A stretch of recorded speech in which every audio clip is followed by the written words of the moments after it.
মানুষ এসেছেন, মানে যারা শুধু নতুন কিছু আবিষ্কারই করেননি, পুরো চিন্তাধারাটাকেই যেন নাড়িয়ে দিয়েছেন। আজ আমরা তেমনই একজনের বুদ্ধিবৃত্তিক যাত্রার গভীরে যাব।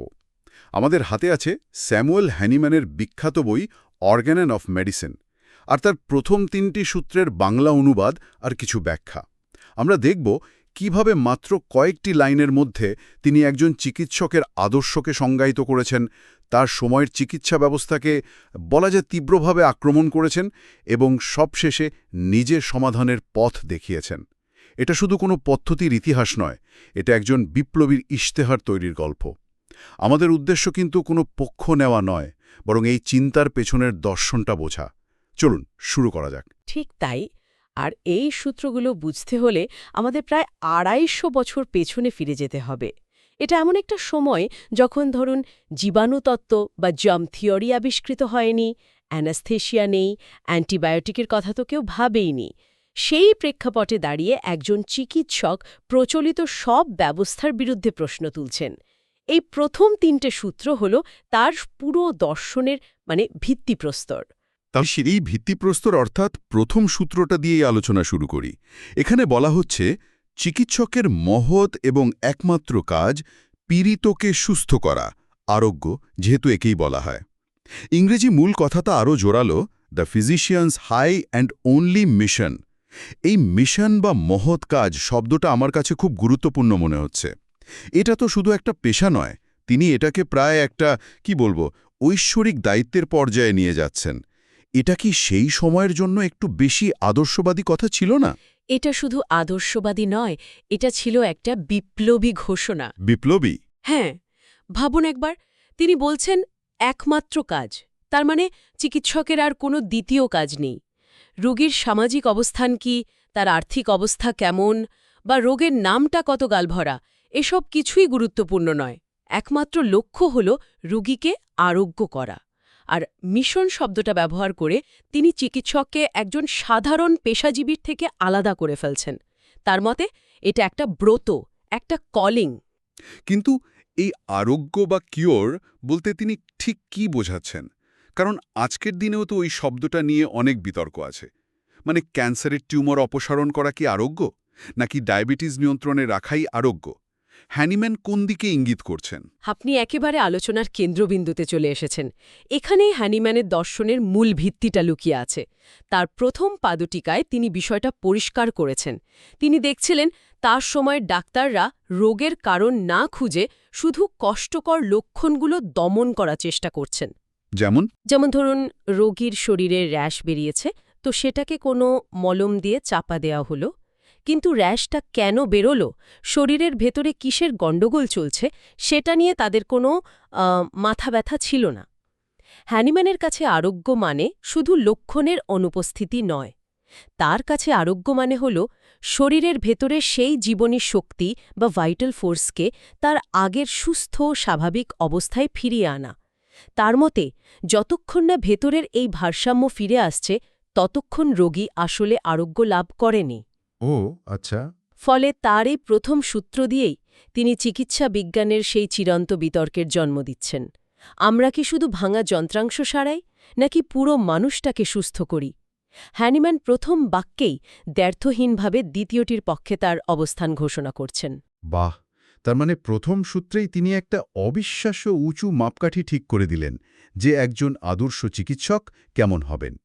এরপর তো এটা প্রায় অবশ্যম্ভাবী যে তিনি তার চারপাশের বাস্তবতার দিকে তাকাবেন এবং দেখবেন যে তার সহকর্মীরা সেই আদর্শ থেকে কতটা দূরে। আর ঠিক এখান থেকে কি দ্বিতীয় সূত্রের জন্ম? একদম। প্রথম সূত্রে আদর্শটা প্রতিষ্ঠা করার পরেই দ্বিতীয় সূত্রে তিনি তার সময়ের বাস্তবতাকে নিয়ে রীতিমতো কামান দাগছেন। তিনি লিখছেন, সেই সময়ের চিকিৎসকরা দিন-রাত এমন সব কাল্পনিক আর অসার বিষয় নিয়ে ডুবে থাকতেন যা আসলে রোগীর আরোগ্যের ক্ষেত্রে কোনো কাজেই আসত না। তারা রোগের কারণ সম্পর্কে এমন সব জটিল তত্ত্ব তৈরি করতেন যা ছিল পুরোপুরি অনুমান নির্ভর। এই কাল্পনিক বা অনুমান নির্ভর বলতে তিনি ঠিক কী ধরনের চিকিৎসার কথা বলছেন আমাদের শ্রোতাদের বোঝার জন্য যদি সেই সময়ের চিকিৎসা ব্যবস্থার একটা ছবি তুলে ধরেন? অবশ্যই। আজকের দিনে দাঁড়িয়ে ওই সময়ের চিকিৎসার কথা ভাবলে শিউরে উঠতে হয়। তখন সবচেয়ে জনপ্রিয় চিকিৎসা ছিল রক্তমুক্ষণ বা ব্লাড লেটিং। মনে করা হতো শরীরের ভেতর খারাপ রক্ত জমে রোগ হয়েছে, তাই শিরা কেটে সেই রক্ত বের করে দিলেই রোগী সুস্থ হয়ে যাবে। ভাবা যায়। জর্জ ওয়াশিংটনের মতো মানুষও এই চিকিৎসার শিকার হয়ে মারা গিয়েছিলেন বলে মনে করা হয়। এছাড়া ছিল পার্জিং, অর্থাৎ জোলাপের মাধ্যমে রোগীর শরীর থেকে সবকিছু বের করে দেওয়া। রোগীদের পারদ বা আর্সেনিকের মতো ভয়ঙ্কর বিষাক্ত পদার্থ খাওয়ানো হতো। বলেন কি? হ্যাঁ, মূল ধারণাটা ছিল শরীরের ভেতর থেকে রোগকে জোর করে বের করে দিতে হবে। এই প্রক্রিয়াগুলো ছিল ভীষণ কষ্টদায়ক এবং এগুলো রোগীকে সারানোর বদলে আরও দুর্বল করে দিত।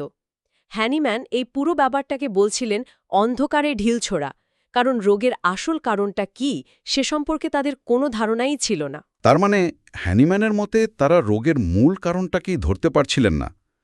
তিনি তার লেখায় এক্সাইটিং কজ আর ফান্ডামেন্টাল কজের কথা বলেছেন। এই দুটো ধারণার মধ্যে পার্থক্যটা কি? খুব গুরুত্বপূর্ণ একটা বিষয়। ধরুন, বৃষ্টিতে ভিজে একজনের সর্দি জ্বর হল। প্রচলিত চিকিৎসকরা বলতেন রোগের কারণ হল বৃষ্টিতে ভেজা। এটাকে হ্যানিম্যান বলছেন এক্সাইটিং কজ বা উত্তেজক কারণ। এটা রোগের সূত্রপাত ঘটাতে পারে, কিন্তু এটা মূল কারণ নয়। তাহলে মূল কারণটা কি? হ্যানিম্যানের মতে মূল বা ফান্ডামেন্টাল কজ হল ওই ব্যক্তির জীবনী শক্তির দুর্বলতা। তার ভেতরের প্রতিরোধ ব্যবস্থা এতটাই দুর্বল যে সাধারণ বৃষ্টিতে ভেজার মতো একটা ঘটনাকেও শরীর সামাল দিতে পারেনি। তিনি প্রশ্ন করছেন, একই বৃষ্টিতে তো আরও 10 জন ভিজেছে, তাদের কেন জ্বর হল না? ঠিক। কারণ তাদের জীবনের শক্তি সবল ছিল। তাই হ্যানিম্যানের কাছে চিকিৎসা মানে হল ওই উত্তেজক কারণের পেছনে না ছুটে মূল কারণ অর্থাৎ জীবনী শক্তিকে সারিয়ে তোলা। যেহেতু তার সময়ের ডাক্তাররা এই জীবনী শক্তির ধারণাটাকে স্বীকার করতেন না, তাই তাদের সমস্ত চেষ্টাই তার কাছে কাল্পনিক এবং অসার মনে হয়েছিল। আমি বুঝতে পারছি, কিন্তু এখানে আমার একটা প্রশ্ন আছে। উত্তেজক কারণ, যেমন ধরুন সংক্রামক রোগ বা অস্বাস্থ্যকর পরিবেশ, এগুলোকে গুরুত্ব দেওয়া তো জরুরি, তাই না? শুধু জীবনী শক্তির ওপর সবটা ছেড়ে দিলে তো ব্যবহারিক প্রতিরোধ ব্যবস্থা যেমন পরিষ্কার থাকা বা টিকা নেওয়া, এগুলোর গুরুত্ব কমে যায়। হ্যানিম্যান কি এই দিকটা পুরোপুরি উপেক্ষা করছিলেন? এটা একটা খুবই যুক্তিসঙ্গত প্রশ্ন। সত্যি বলতে হ্যানিম্যান তার সময়ের চেয়ে অনেক এগিয়ে ছিলেন। তিনি পরিষ্কারতা, স্বাস্থ্যকর খাবার, ব্যায়াম এসবের ওপর ভীষণ জোর দিয়েছেন, যেগুলোকে আমরা এখন প্রিভেন্টিভ মেডিসিন বলি। আচ্ছা। কিন্তু তার মূল আপত্তির জায়গাটা ছিল চিকিৎসা পদ্ধতি নিয়ে। তার মতে একবার রোগ শরীরে প্রবেশ করার পর, অর্থাৎ জীবনী শক্তি একবার বিশৃঙ্খল হয়ে যাওয়ার পর, শুধু বাইরের কারণগুলো সরিয়ে দিলে শরীর নিজে থেকে ঠিক হয়ে যায় না। তখন এমন একটা হস্তক্ষেপ দরকার যা সরাসরি জীবনী শক্তির ওপর কাজ করে, তাকে আবার শৃঙ্খলায় ফিরিয়ে আনবে। এখানেই তিনি তার সময়ের চিকিৎসা পদ্ধতির সাথে নিজের পথের পার্থক্য তৈরি করছেন। আচ্ছা, তাহলে তিনি প্রথমে আদর্শ চিকিৎসকের সংজ্ঞা দিলেন, তারপর প্রচলিত পদ্ধতির তীব্র সমালোচনা করলেন। এরপর তো একটা সমাধানের কথা বলতেই হয়। তৃতীয় সূত্রে এসে তিনি সেটাই করছেন। আর এখানেই আমরা প্রথমবার অ্যালোপ্যাথি শব্দটা পাচ্ছি। যতদূর জানি এই শব্দটা হ্যানিম্যানের নিজের তৈরি। এটা তো একটা বেশ আক্রমণাত্মক পদক্ষেপ, নিজের প্রতিপক্ষকে একটা নাম দিয়ে দেওয়া।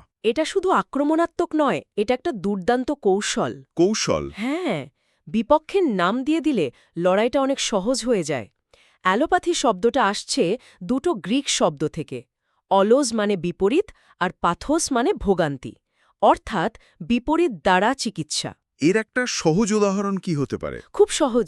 ধরুন আপনার কোষ্ঠকাঠিন্য হয়েছে। অ্যালোপ্যাথিক পদ্ধতি হল আপনাকে এমন ওষুধ দেওয়া যা অন্ত্রের ক্রিয়াকে জোর করে বাড়িয়ে দেবে, অর্থাৎ কোষ্ঠকাঠিন্যের ঠিক বিপরীত অবস্থা তৈরি করবে। আচ্ছা। আপনার গায়ে জ্বর মানে উত্তাপ এসেছে, আপনাকে এমন ঔষধ দেওয়া হলো যা শরীরের তাপমাত্রা কমিয়ে দেবে। হ্যানিম্যানের মতে এটা হলো লক্ষণের বিরুদ্ধে যুদ্ধ করা, রোগের মূল কারণের চিকিৎসা নয়। তিনি বলছিলেন এই পদ্ধতি আসলে জীবনী শক্তিকে আরও দুর্বল করে দেয় এবং রোগকে সাময়িকভাবে চাপা দিল, পরে তা আরও ভয়ঙ্কর রূপে ফিরে আসে। আর ঠিক এখানেই তিনি নিজের পদ্ধতির কথা বলছেন এবং একটা বেশ চমকপ্রদ শব্দ ব্যবহার করছেন। তিনি বলছেন হোমিওপ্যাথিক চিকিৎসা শিল্প যেন জাদু বলে আরোগ্য বিধান করতে পারে। একজন বিজ্ঞানী ও চিকিৎসকের মুখে জাদু বা ম্যাজিক শব্দটা কি তার যুক্তির বিশ্বাসযোগ্যতা কিছুটা কমিয়ে দেয় না? আমার প্রথম প্রতিক্রিয়া হলো বিজ্ঞানের আলোচনায় জাদু-টাদু নিয়ে এলে তো মুশকিল। আমি কি ভুল ভাবছি? আপনার প্রতিক্রিয়াটা খুবই স্বাভাবিক, কিন্তু এখানে জাদু শব্দটা তিনি আক্ষরিক অর্থে ব্যবহার করেননি। এটা একটা আলংকারিক প্রয়োগ। এর পেছনের কারণটা বুঝতে হলে আবার সেই সময়ের কষ্টদায়ক চিকিৎসার কথা ভাবতে হবে। হুম। যেখানে রক্ত ঝরিয়ে ভয়ঙ্কর ঔষধ খাইয়ে রোগীকে প্রায় মৃত্যুর দোরগোড়ায় নিয়ে যাওয়া হতো, সেখানে তার নিজের পদ্ধতি ছিল ঠিক তার উল্টো।